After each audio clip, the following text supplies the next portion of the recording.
Neema, muda wote umekuwa ukitaka kujua mimi napoishi. Sasa hapa hivi mimi ndo mazingira yangu na ndo napoishi mimi. Kwa chumba changu kiko pale nini? Hapa hivi ndo utawala. Kwa hata siku nikiumwa nini unakuja unaniangalia fresh. Basi tuingie ndani. Tuingie ndani tena?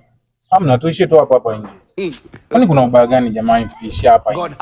Kwani kuna ubaya gani tukiingia ndani? Wewe si mpenzi wangu? Kwa tukiingia ndani hutanicheka. Sitakucheka. Basi tangulia wewe.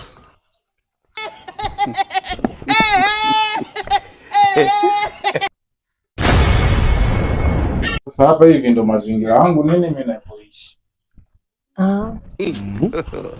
God have mercy upon us. Kumbe unaogopa kwa nitakucheka kwa sababu una kitanda. Si unajua tena nyewe wadada mnapendaga vitu vizuri. Kwa ndo maana nikawa naogopa kukuleta chumbani kwangu. Hilo sijali baby, mimi si mpenzi wako. Nitakusaidia. Basi mimi hapo.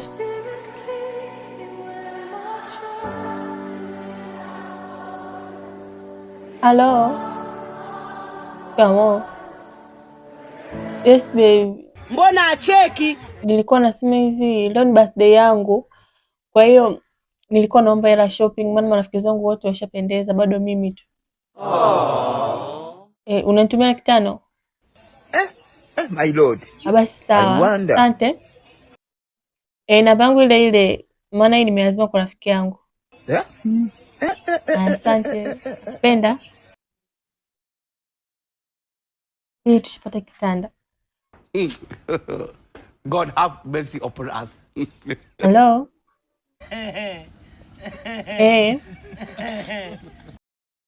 Yani babe, nipo ndani naumwa kinoma yani. Alafu mama nyumba anadai kodi. Kodi niisha jana, kwa inabidi ni leo nimpe.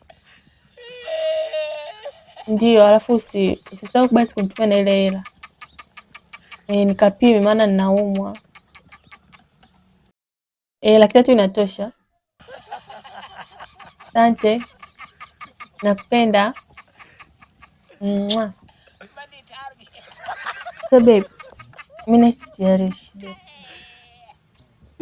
Hapo unyama sana. Lakini fresh.